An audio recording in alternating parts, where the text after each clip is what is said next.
Boa noite a todos aqueles que curtem com a gente o Reflexões. Aqui estamos mais uma vez para que possamos conversar sobre esses momentos importantes de nossa história.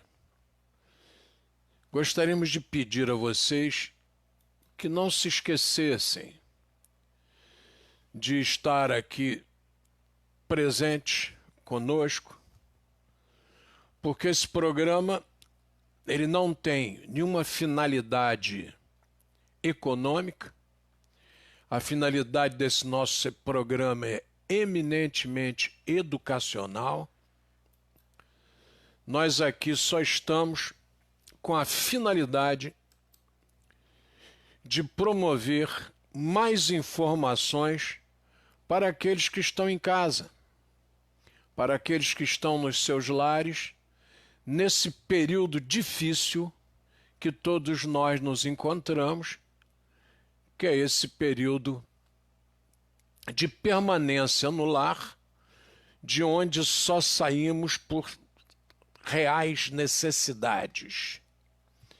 Não é recomendado que fiquemos às ruas, em bares, pela noite. O recomendado é que nós estejamos protegidos nos nossos lares, com as nossas famílias, com os nossos familiares, com aqueles, enfim, mais próximos, e que possamos estar atravessando essa fase difícil, ombro a ombro e lado a lado. Quando eu digo nossas famílias, é porque nós temos famílias de esposa, família do marido, família do avô, paterno, materno, sogra. Então nós temos as famílias reunidas muitas vezes. Então é importante que a gente grave bem isso. O momento é de prudência, o momento é para que nós fiquemos nos nossos lares e que cuidemos bastante da nossa saúde para não permitirmos, que não possamos permitir que o mal se instale em nós.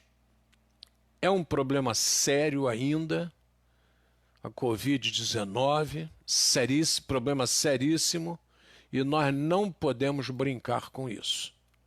Tá, por favor, lembrem-se disso. Deixa eu chamar o nosso Ronaldo. Ali estava, voltou. Vamos chamar o nosso Ronaldo para estar aqui conosco para a nossa programação de hoje. Vamos em frente.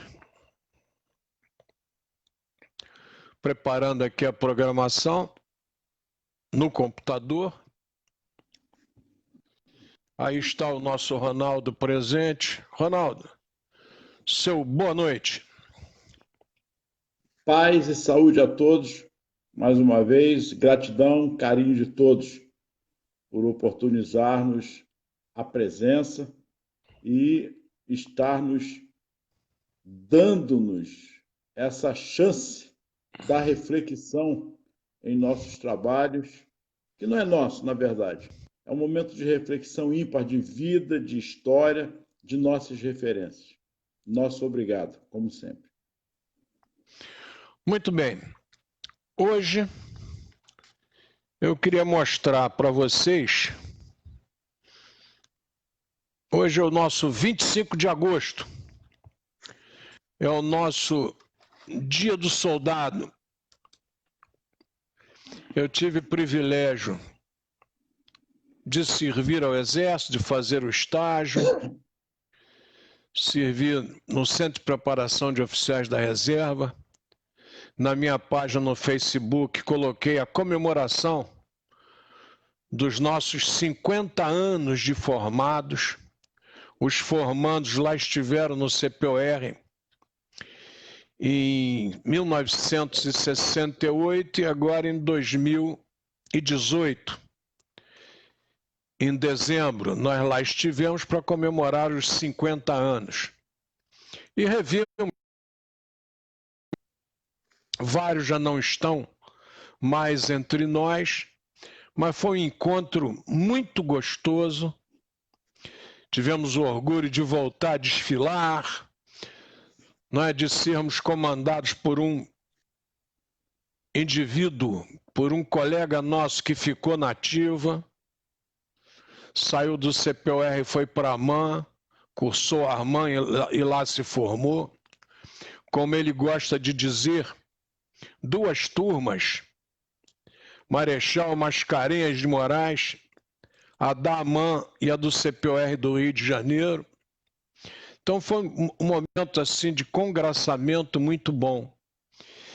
E nós ficamos felizes porque você, uma vez convivendo com os hábitos militares, muitos destes hábitos permanecem dentro de você para a vida toda. E eu lamento muito que as nossas Forças Armadas tenham priorizado o não serviço militar obrigatório e hoje pouquíssimos brasileiros participam desse serviço militar obrigatório. E nós, lamentavelmente, pegamos uma geração desrespeitosa, que não teve esses hábitos desenvolvidos.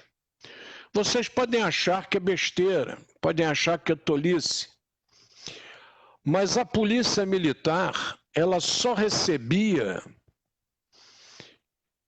jovens que tivessem passado pelo serviço militar e que tivessem saído, no mínimo, com a menção bem. Se tivesse tido uma menção abaixo de bem, a polícia militar não os recebia. Então o jovem fazia um aprendizado dentro das Forças Armadas para a polícia militar. Esse processo foi desaparecendo. E sob a minha ótica, eu posso dizer a vocês com toda tranquilidade que isso fez muita falta para esses jovens. Eles não curtiram, eles não aprenderam antes de virem para o mundo exercer o seu trabalho. O serviço militar faz muita falta. Nós aprendemos a dar opiniões embasadas no nada. A gente dá opinião em cima de nada. A gente dá opinião porque dá opinião. Então, vou repetir, bater na tecla sempre. Nós vivemos a época da pós-verdade.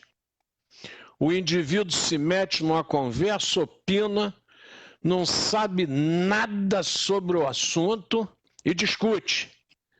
E faz afirmações as mais estapafúrdias que possam ser. E com argumento de verdade.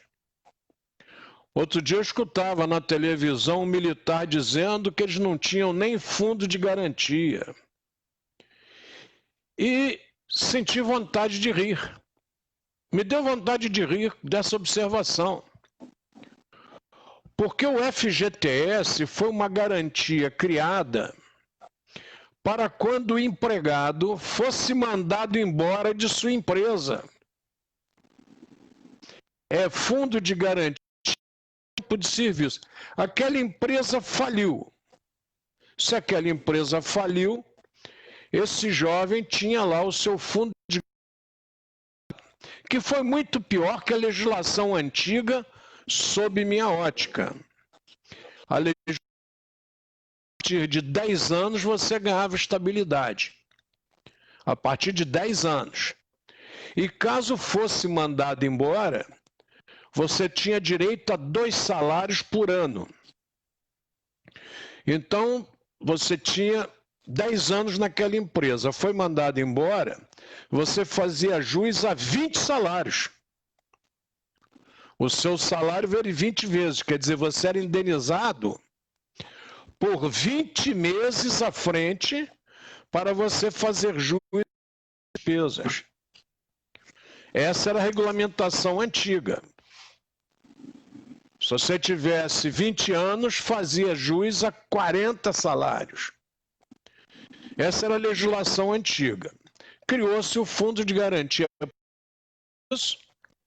onde você levava 8% ao mês do seu salário. E esse dinheiro ficou para quem? Ficou para o governo usar. Então, o nosso governo ficou usando esse dinheiro. E dá a esse dinheiro menos de correção do que a poupança, que já não dá nada. A poupança no Brasil já tem um rendimento pífio. E o FGTS nem esse rendimento pífio proporciona. E é usado para tudo que vocês quiserem, tá? Não se esqueçam disso. Usado para tudo que vocês possam imaginar. A maioria das obras políticas que você vê no Brasil, a maioria delas é realizada com o Fundo de Garantia por Tempo de Serviço, que é o dinheiro do trabalhador. Construção civil, apartamentos. Entendo eu que esse financiamento de apartamento deveria ser para aqueles que contribuem com o FGTS. Essa é a minha ótica, mas não.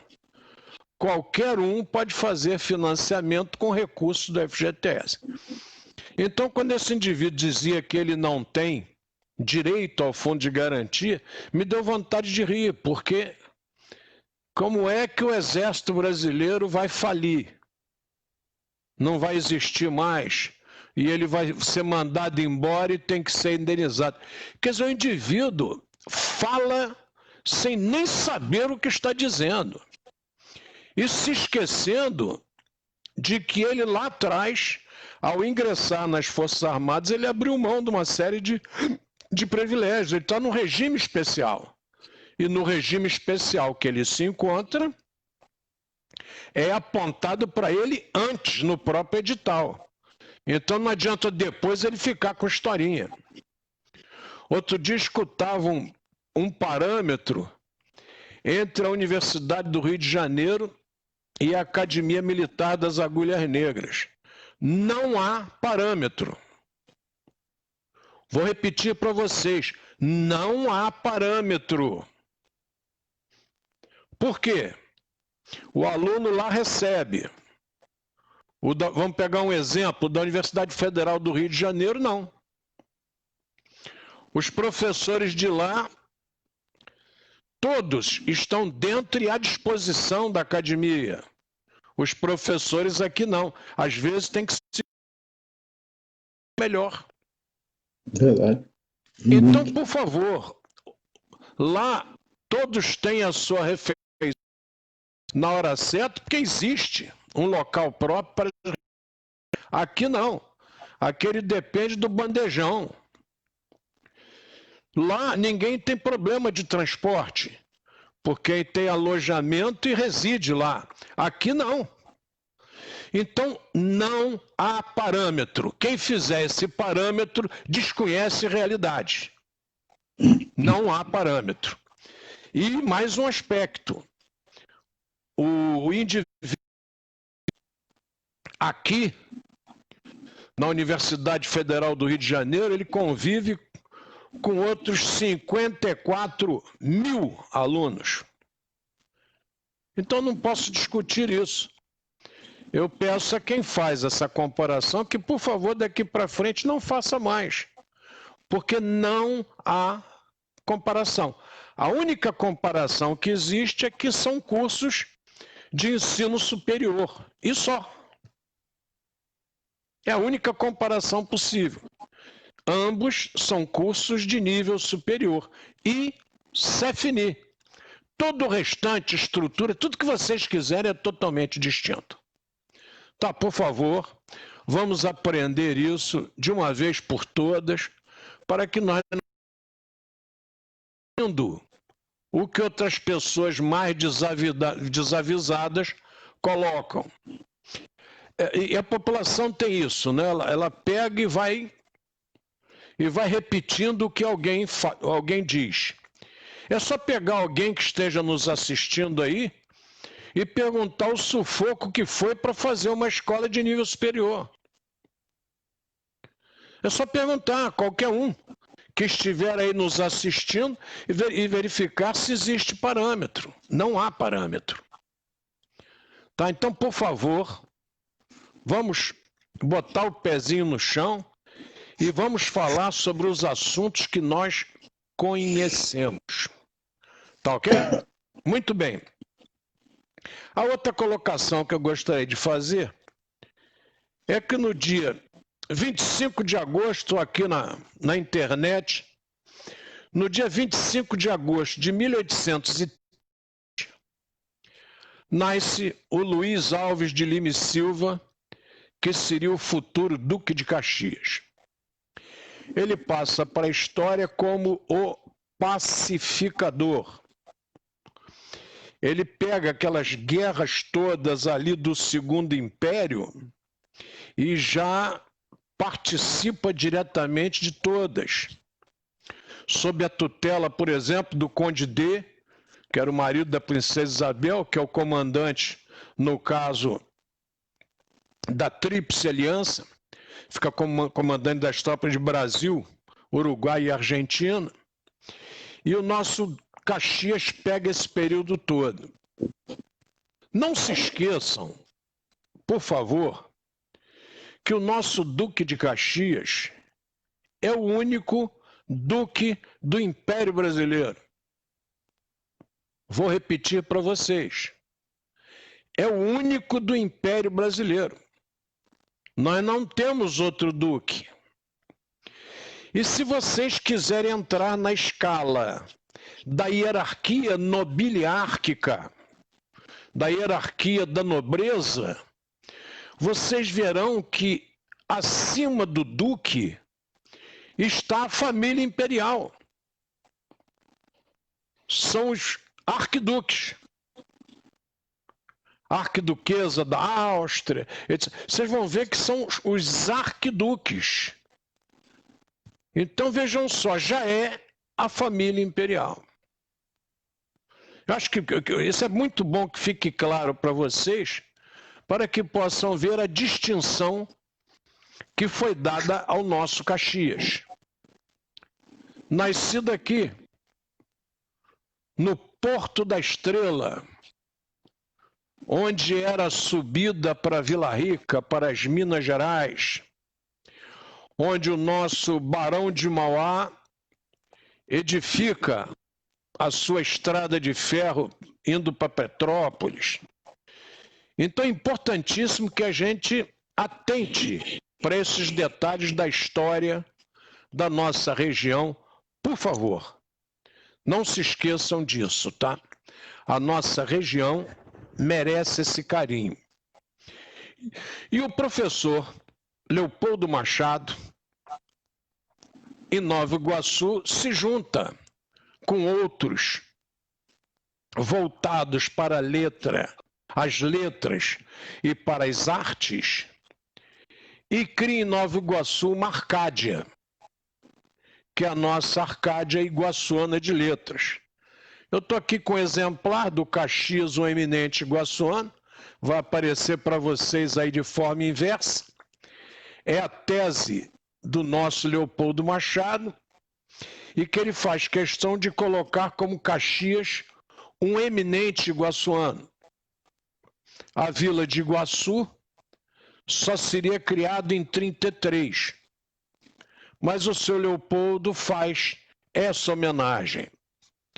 E na abertura do seu Caxias, um eminente iguaçuano, só para vocês terem uma ideia, os livros vinham assim, ó. Eles vinham com as páginas coladas, porque a impressão era feita em folhões e que eram dobrados. Isso aqui era uma arte, era um artesanato. Hoje você faz, tem corretor automático, tem...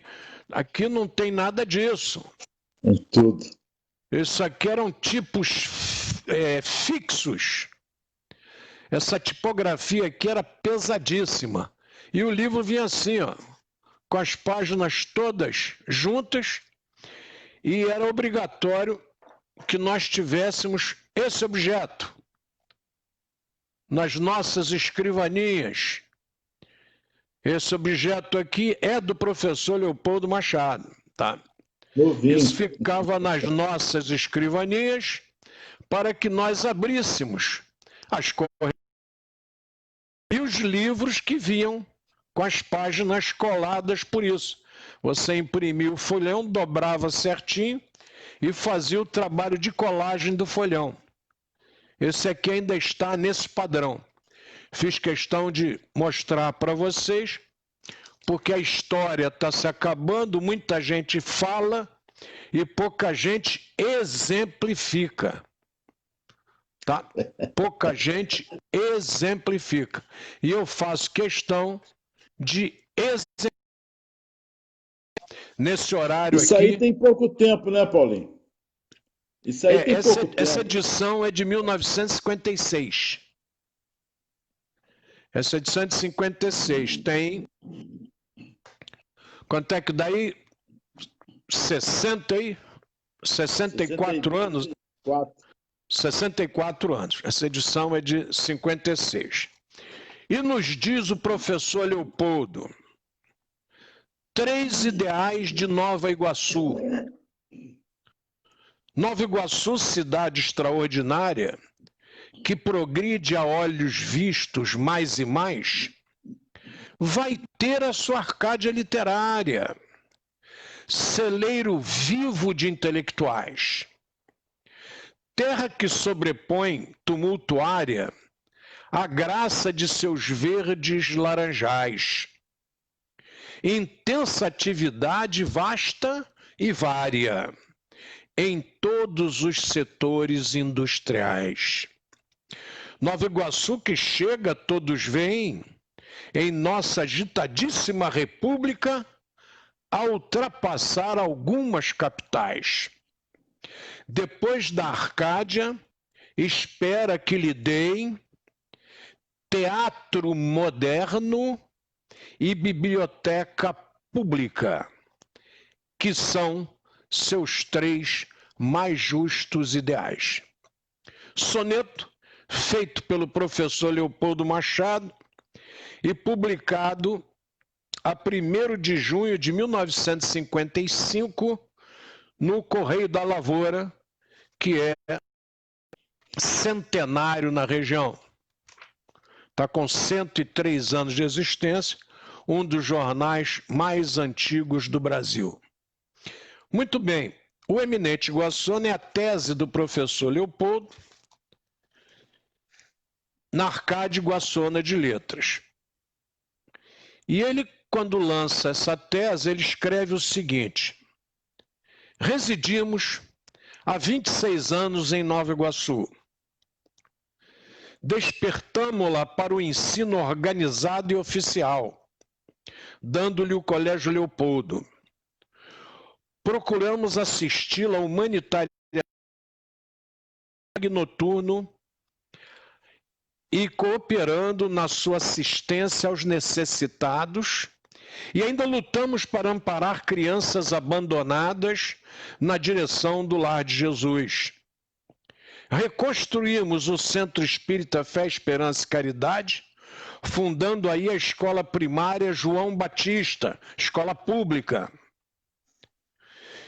E para tudo isso, além do incentivo animador da querida esposa, Marília Barbosa, aqui desencarnada, contamos com a boa vontade de toda a gente, de todos os iguaçuanos, de alma e coração bem formados.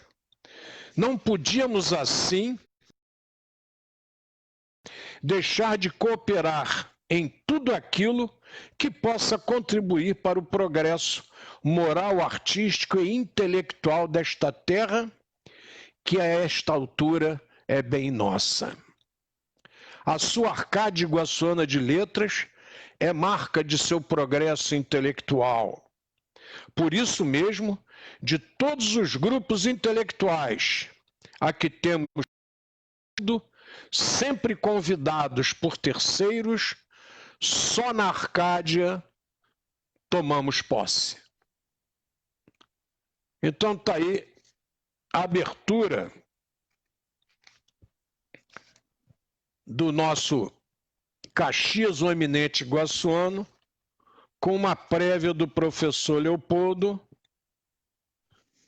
sobre o nosso Duque de Caxias. É importante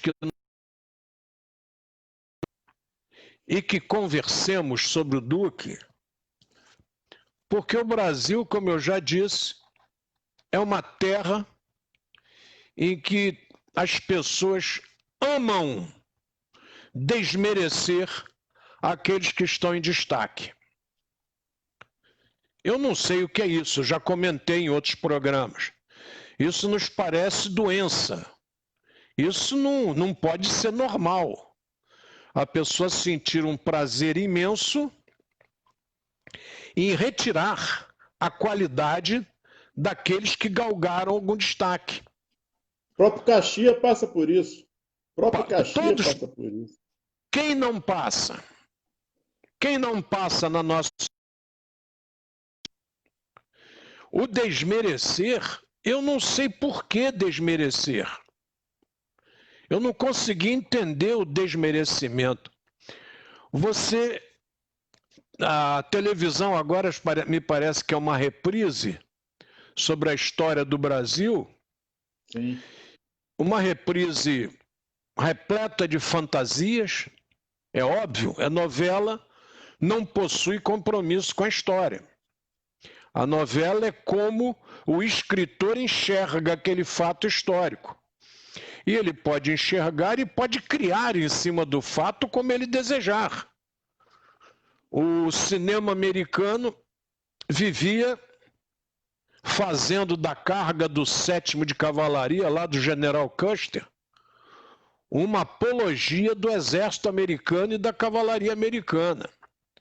Tempos depois se descobriu que não houve combate algum, que houve um massacre a mulheres e crianças somente. Não havia guerreiro nenhum na região. Isso é histórico.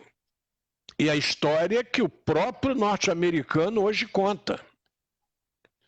Hoje eu escutava o discurso de um negro na convenção do Donald Trump, e ele dizia que ele veio das terras do algodão, Dixieland, né? Que ele veio das terras do algodão para o Senado americano, para o Congresso americano. Então você tem, ele só esqueceu de dizer que existe os que furam a barreira e os que não furam, os que ficam lá embaixo.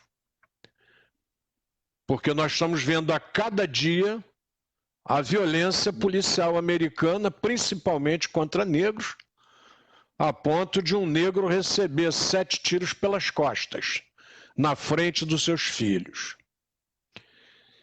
Não há como você tapar o sol com essa peneira espaçada, é uma peneira, não é, com furos enormes. Não há como tentar tapar esse sol. Decididamente, o que está por cima falar que está bem, até aí nenhuma novidade.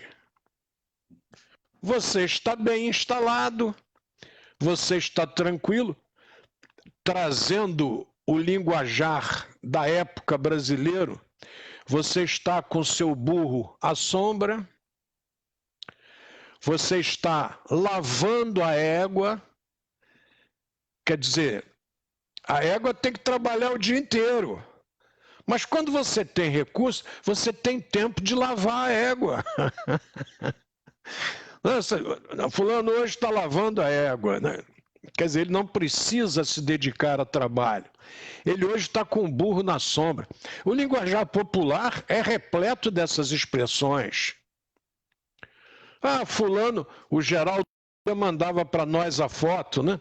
Eu recebi várias fotos, mas o Geraldo nos mandou a questão do pé rapado. Você tinha que rapar a sola do pé para entrar na igreja, porque você não tinha nem sapato.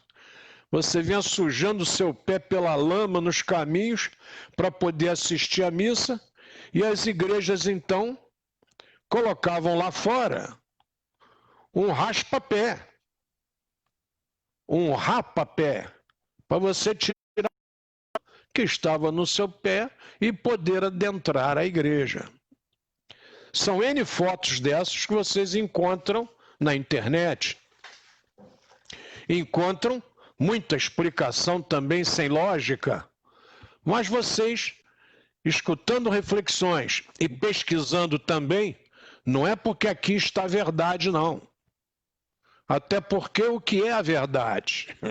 A expressão não é minha, a expressão é histórica. Mas a gente procura. E toda vez que eu aqui venho conversar com vocês, eu sempre venho devidamente documentado. Para ficar emitindo conceitos que não tenham sustentação. Paulinho, importante. Oi. Sobre isso que você está falando, veja bem, deixando claro para os nossos ouvintes e telespectadores, nossos que nos acompanham, não tem nada combinado aqui não, tá? Eu não combino nada com o Paulinho, nem eu com ele. O que eu pergunto, se ele souber, ele responde. Se não souber, no próximo programa a gente vai ser respondido. Já sobre esse aspecto aí, cabe uma pergunta sobre Duque de Caxias. Se há alguma coisa documentada. Olha a pergunta. Caxias venceu o patrono do nosso Exército Brasileiro. Por que Duque de Caxias? Há alguma coisa documentada? Porque existia vários outros nomes. E por que outros também fizeram seus feitos? Há alguma coisa documentada de ser a escolha do Duque de Caxias? Ou não há nada que deixe documentado, ficou documentado por essa razão, essa escolha de ser Duque de Caxias, porque há deméritos para caramba. Eu não quero entrar nesse detalhe, mas eu quero falar os feitos que ele realmente fez em benefício do Brasil, da liberdade, etc. Enfim.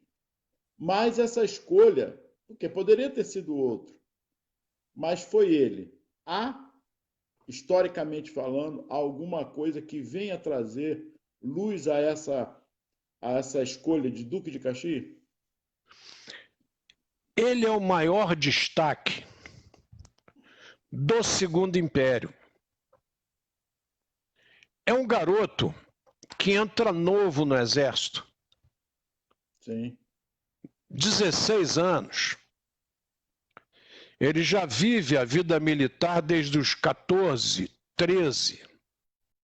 Então ele vem numa ascensão. Tios militares. A família de Duque de Caxias é toda militar. Ele deixa para nós uma série de testemunhos maravilhosos. E a sua família é toda militar. Esse reconhecimento do nosso Pedro II, inclusive dando-lhe o coloca acima de todos os demais. Sim. Entendi. Ele é colocado acima de todos os demais. Eu gosto muito de viajar pelo Sul, e você vai andando pelo Sul e vai vendo certas expressões que você nem sabe o que significam. Você vê lá a repetidora lá de Santa Catarina, é a TV Barriga Verde. Barriga Verde, quem eram? O Barriga Verde, né? Você vai vendo lá os estádios de futebol com expressões referindo-se às coxas brancas, né? Você vai vendo um monte de linguajar no Sul que é todo criado e que nós aqui às vezes não assimilamos por desconhecimento e por desinteresse. Você pega aí a Chapecoense, você vai fazer um time de futebol que vai homenagear uma tribo indígena. Eu, quando estudava pelo Visconde de Toné, uma das páginas tristes da Guerra do Paraguai, que é a Retirada da Laguna, que é uma leitura que todos deviam fazer. Eu fiz por recomendação da minha mãe. O Visconde de Toné faz a narrativa e na minha cabeça Laguna era quase dentro do Paraguai. E os doentes vieram sofrendo de tudo até perto do litoral. Imaginem uma tropa arrasada, doente, se deslocando do Paraguai até a beira do Oceano Atlântico. Eu, certa vez, em 1995, eu participava de um congresso estudantil em Santa Catarina, e o palestrante era o senador, à época governador de Santa Catarina, o Espiridião Amin. Acabou a palestra, eu fui conversar com o Espiridião Amin, que eu sempre falei aqui, que vou continuar dizendo, conversar com o velho. Adoro. E eu fui lá conversar com o Espiridião Amin, ele me dizia o seguinte, ele dizia, professor, nós tínhamos, né, professor Paulo de Tarso, Colégio Leopoldo, ele, professor Paulo, eu vou dizer uma coisa para o senhor, comigo estava o saudoso e querido professor Joaquim de Freitas, diretor do Colégio Manel Pereira, lá de Queimados, também existindo até hoje o Manel Pereira, estava com o professor Joaquim de Freitas. E eu perguntava como é que era governar Santa Catarina. E ele dizia para mim naquele momento que Santa Catarina, o maior problema era a integração física do Estado. Existiam regiões do Estado que ele não possuía acesso por terra. Olha que loucura. Eu estou falando de 1995. Eu não estou falando do início do século passado, não, estou falando do final. Isso tem o quê? 25 anos, né? Se não me falha a memória. Não, perdoe, 1985, 10 anos menos. Tá, o Congresso de 1985, perdoe. 85. Falha técnica. Então, naquele momento ele dizia da dificuldade de integração física. E nós já falamos isso aqui. A dificuldade de integração física brasileira, que nós não possuíamos.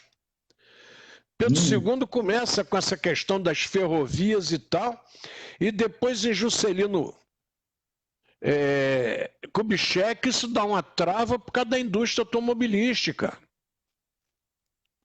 E é uma trava violenta.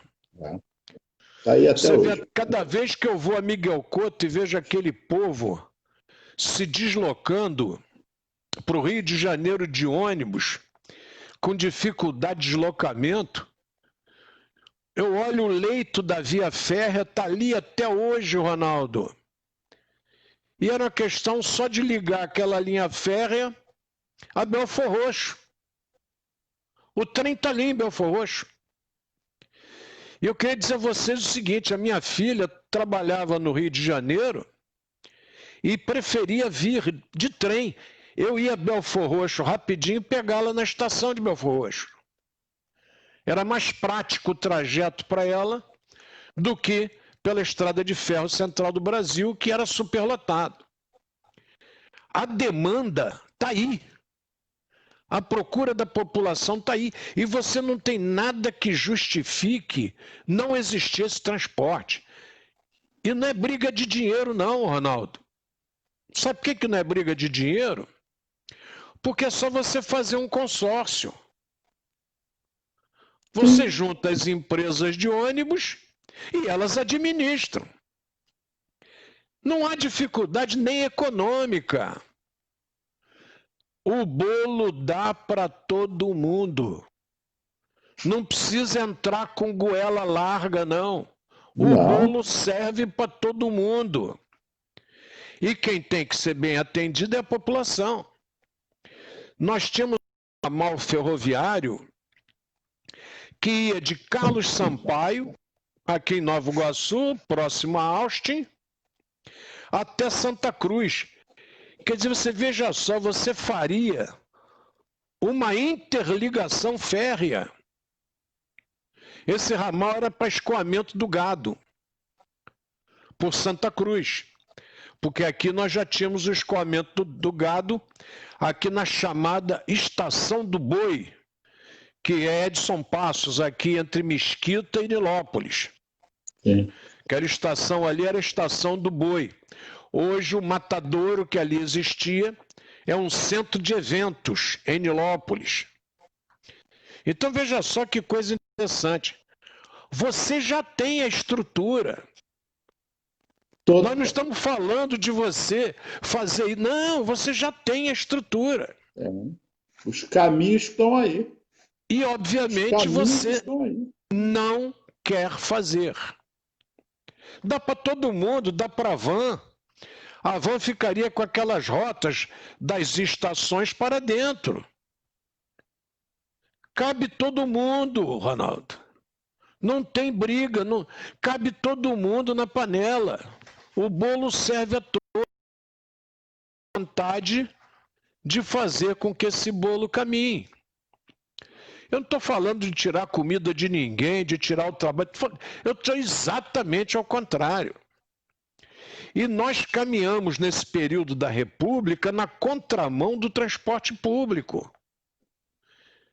Nós viemos do trem que transportava 1 milhão e tantas pessoas aqui, pela Rede Ferroviária Federal, pela Central do Brasil, e chegamos no mototáxi, que transporta um só. Nós descemos. Em vez de aumentar o número de transportados, nós reduzimos a um só na moto. E o mototáxi virou um transporte. Complicadíssimo de você tentar entender. Aqui em Nova Iguaçu tem um negócio cômico, Ronaldo. O Rio de Janeiro também tem em alguns lugares. Eles colocaram a espera do sinal ali na frente só para motos. Então as motos ultrapassam os carros por onde quiserem, por cima da calçada, pelo lado direito, pelo lado esquerdo. Não estou criticando o motociclista, o motoqueiro. Eu estou criticando a norma. Ele tem que ter tratamento diferenciado, mas não como nós estamos tendo. Que vale tudo, é terra do Tim Maia. Aí fizeram aquela espera, muito bem, bacana, aquela espera. Mas como é que eu chego ali naquela baia para esperar o sinal? Primeiro que a baia não cabe todo mundo. Então os carros mais conscientes têm que parar afastados da faixa para que dê espaço para o motociclista, para o motoqueiro ou motociclista entrar. O motociclista normalmente não participa porque são motos grandes. E grandes elas não têm a permissão da largura dos carros de poderem cortar de qualquer maneira. Mas as motos comuns não. O indivíduo reduz até o guidão da moto para ficar pequenininho e ele poder manobrar em qualquer... Eles merecem uma atenção especial, porque eles hoje são maioria no trânsito. Todo mundo, aí a gente generaliza, pede comida pelo iFood. E às vezes você olha aquele motoqueiro lá que você critica, e ele está ganhando naquela corrida ali R$1,50, R$2. Aí vocês façam a ideia, multipliquem para ver quantas entregas ele tem que fazer para poder levar para casa R$30, R$40. E naquela época não tinha nada disso. Nada disso. Né? Eu, por exemplo, era ciclista. Outro dia eu estava na rua, estava de carro, passando na rua, e vi um jovem entrega de bicicleta numa chuva, Ronaldo, assustadora. Eu falei, rapaz, você ganha quanto? Aí ele contou lá as dificuldades dele e disse, então eu vou te dar o dinheiro do seu dia para você ir para casa. Ele falou, não adianta.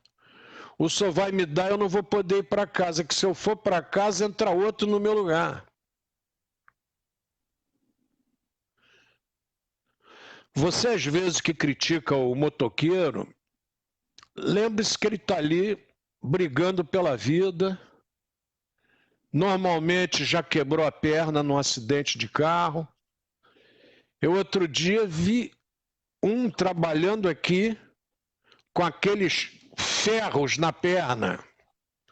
Quer dizer, ele quebrou e continua trabalhando porque não dá para ficar sem trabalhar.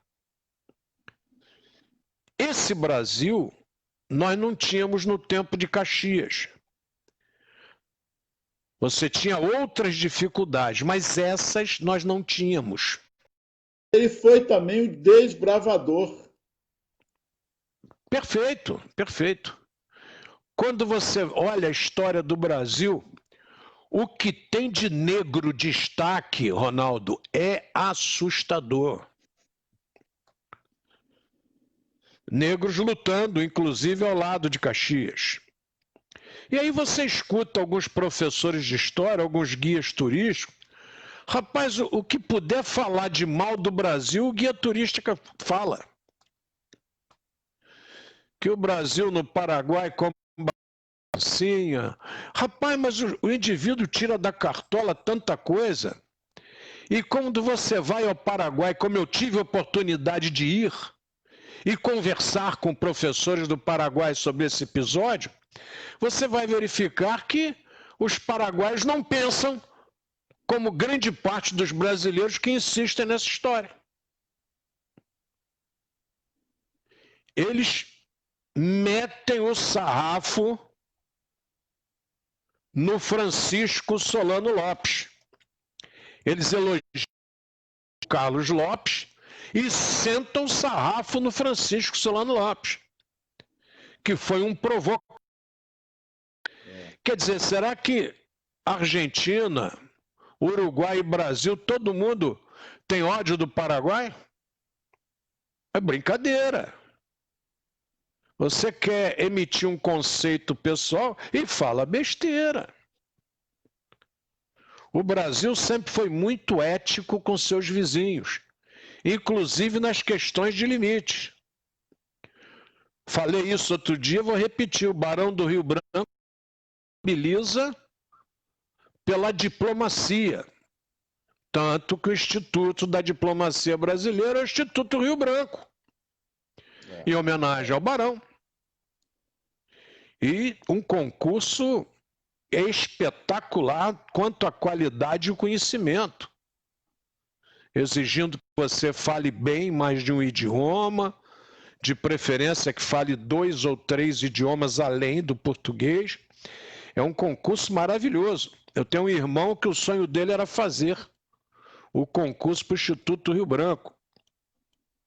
Então, quando vocês analisarem, por favor, entrem na pele da época. Caxias deu a sua vida pelo militarismo e pelas campanhas brasileiras. O Panteão na Presidente Vargas, em frente ao quartel da antiga 1ª Região Militar. Está lá, vocês podem visitar e conhecer os feitos de Caxias. Vai lá, vê o que está escrito e vai em casa estudar, não é difícil. Aqui o seu Leopoldo nos deixa essa belíssima obra, e ele diz aqui o seguinte, que o pai dele era militarista, e ele era contra os militares. Ele diz aqui, ó, meu pai, um temperamento enérgico e explosivo, temperamental mesmo e ultramilitarista. Confessava a miúdo, seria motivo de muito orgulho se visse sentados à sua mesa os filhos militarmente fardados. E concluía, expressivo e solene, o moço que cingir uma espada pode conquistar uma princesa. E o Leopoldo diz o seguinte, seus filhos, entretanto, não foram conquistadores de princesas. Nem houve nenhum de seus filhos que vestisse a farda militar. Nem por dever. E ele continua aqui, dizendo o seguinte, eu de mim sempre acompanhei Rui Barbosa no seu contra o militarismo, embora contando com militares dignos e ilustres entre meus melhores amigos. Isso aqui mostra bem quem era o professor Leopoldo Machado de Souza Barbosa. Ele era bem reto, bem firme nos seus caminhos. Mas, Ronaldo, o tempo acabou, Deus me livre. Sarinha Freitas, muito obrigado, menina. Jesus a abençoe, ilumine e guarde. Esther Pereira, boa noite, Esther, abração no Erli e na filharada. Sandro Alves, grande abraço, Sandro. Está na hora de voltar ao nosso basquete. Fábio Meira, obrigado. Nos brinda aqui com a palma dizendo super programa. Obrigado, Fábio. Bondade sua. Rosane Ribeiro, boa noite para vocês, beijo. Isso aqui é do Ronaldo, é a fã do Ronaldo aqui, Rosane. Né, Ronaldo? É isso aí. Guterres Dedeia, grande abraço. Rosângela Melo, idem, ex-colaboradora lá do Lar de Jesus, conheceu aquele trabalho. Um abraço, Rosângela. Doutora Regina Machado, firme e forte aí. Boa noite. Ela deixou aqui o seu depoimento, Ronaldo. Foi muito difícil fazer a faculdade. Quer dizer, ela sabe que são duas coisas totalmente distintas. Uma faculdade e outra faculdade. Ulisses de Sacra, Medeiros. Ulisses é lá de Sacra Família, lá em cima. Atrás aqui da Serra do Tinguá. Abração, Ulisses. Vamos lá. Ulisses Sacra, Luizete Pereira de Carvalho, atleta, chegou no finalzinho, boa noite. Obrigado por ter chegado. Chegue tarde, mas chegue. Isso aí. A Regina diz o seguinte, a Sarinha Freitas dá a sua idade, 64. É uma menina ainda.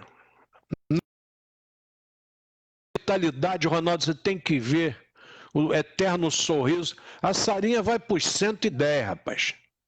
Com essa simpatia, esse sorriso, vai para 110 fácil.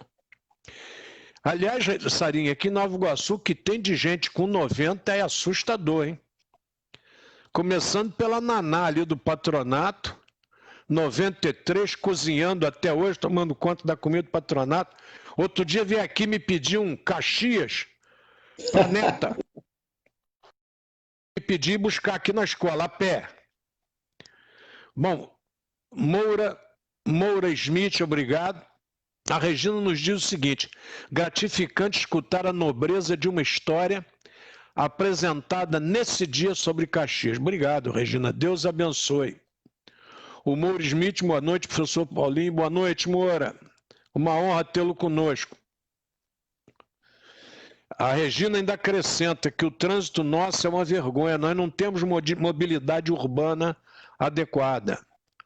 Sarinha Freitas, amém a todos nós, e o grande Geraldo dos Santos, nos colocando o seu sinal de agradecimento e de fé.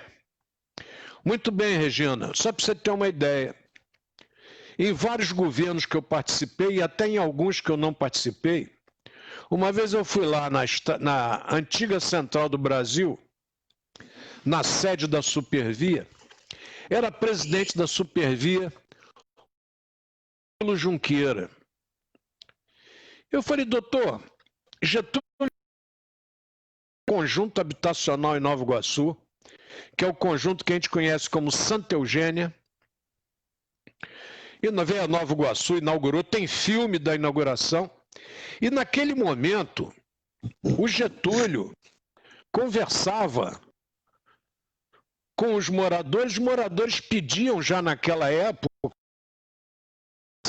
de trem intermediária entre Nova Iguaçu e Morro Agudo.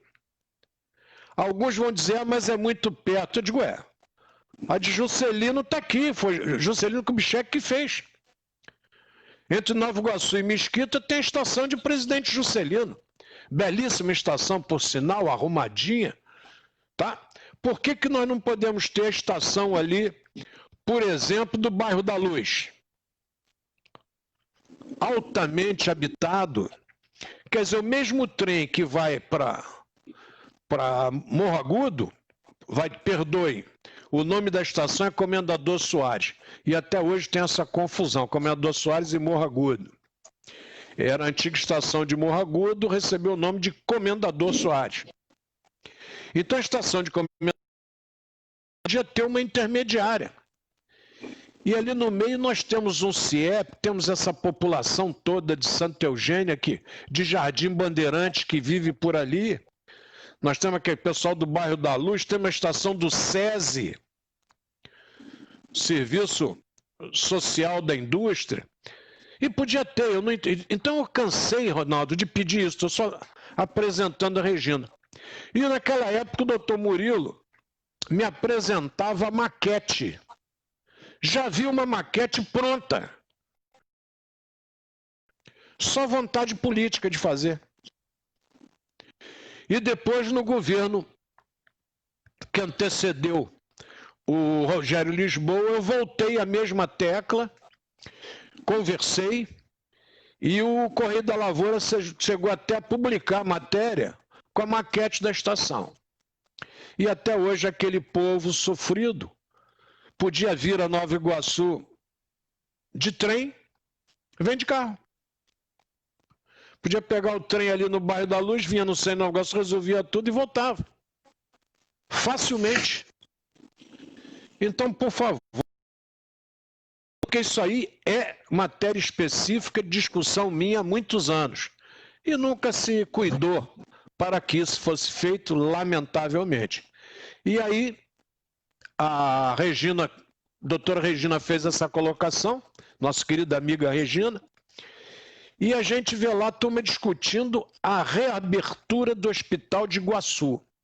Regina, se você não anda aí desse lado hoje, com o Hospital de Iguaçu funcionando, vai ficar difícil. A criança vai chegar, a mãe vai chegar aqui no viaduto do K11 com 8 meses, quando chegar lá a criança já nasceu com 9. Já teve o parto no caminho. O trânsito hoje não anda, Ronaldo. Você imagina que o Hospital Iguaçu em funcionamento sem que você crie outras propostas. Não há logística nenhuma. Nenhuma. Inclusive desapropriação. Você vem andando, de repente você sai numa casa. Aí tem que dobrar para a direita ou para a esquerda, daqui para lá, de lá para cá. Não tem logística nenhuma. E a prefeitura já podia ter feito isso. A desapropriação está aí. E a família não vai ficar aborrecida, não, porque são casas que já estão alugadas, já perderam a característica histórica. Então, indenizar pelo valor justo e acabou. Não tem nenhuma briga.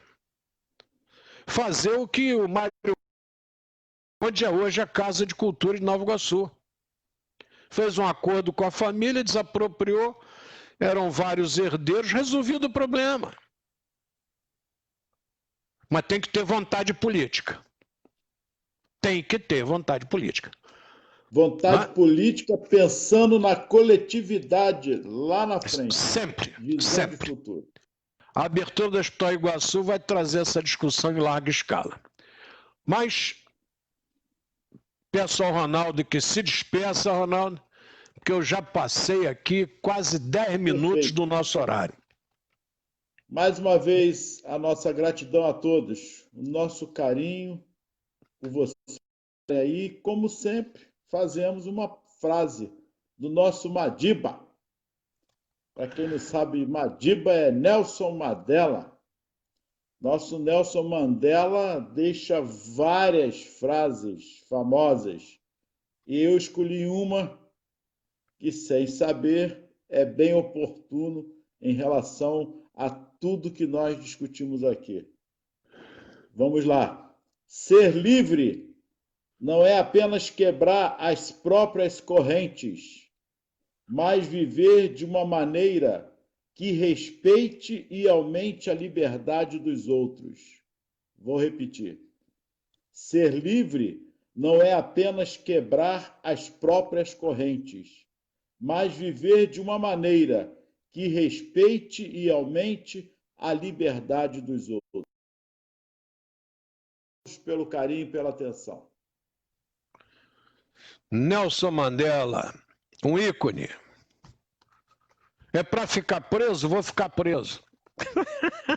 Vou cumprir minha cadeia certinho. E depois vou me transformar no homem que me transformei na África do Sul, né, rapaz? É um exemplo em todos os sentidos, de onde estiver. Meus queridos amigos, acabou a nossa hora. Fiquem com Deus. Um grande abraço. Prudência. O Covid continua firme. O nosso presidente lá dos Estados Unidos hoje se rendeu à questão do Covid, prestou esclarecimentos. Ele viu que ele reconheceu o seu engano, atitude nobre. E eu vou encerrar com essa reflexão para vocês, além dessa belíssima do Nelson Mandela. Eu queria que vocês gravassem. Júlio Ribeiro, só os imbecis não mudam de opinião. Só os imbecis não mudam de opinião. Pensamento de Júlio Ribeiro, escritor brasileiro. A todos vocês, que Jesus os abençoe, ilumine, guarde, e orações sempre para nos fortalecer. E amanhã, se Jesus assim o permitir, estaremos aqui com mais um Reflexões. Muito obrigado, fiquem com Deus.